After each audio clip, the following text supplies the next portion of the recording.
Voici la maxime numéro 46. Glodus Bouchon cette semaine nous parle du bon usage de l'huile, assez normal pour un chef de cuisine. Il y a deux sortes de gens qui se promènent avec la même burette d'huile. Il y a ceux qui mettent de l'huile dans les rouages, et puis il y a ceux qui jettent de l'huile sur le feu.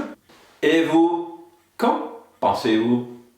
Et vous, qu'en pensez-vous? J'étais un peu étonné que Glodus nous révèle ses recettes. En fait, il se sert d'une image pour nous parler du comportement de nos semblables en cas de problème ou de conflit.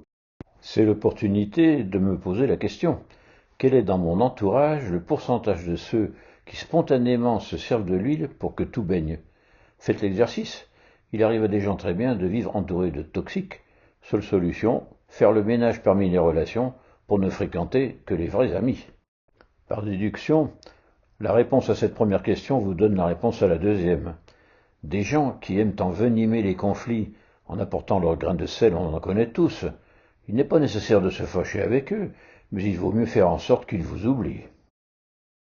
En médiation, on applique la règle des cercles concentriques.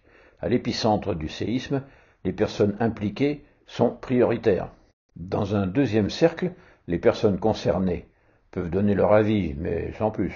Un certain nombre de personnes sont légitimement intéressées, mais ne doivent pas compliquer les choses. Concernant les spectateurs, qui sont de fait des voyeurs, je vous conseille vivement de les dégager fermement, sauf bien sûr s'ils font partie de ce petit pourcentage qui mettent de l'huile dans les rouages, même s'ils ne sont pas concernés. C'est tout pour aujourd'hui. Pour la suite, c'est vous qui voyez.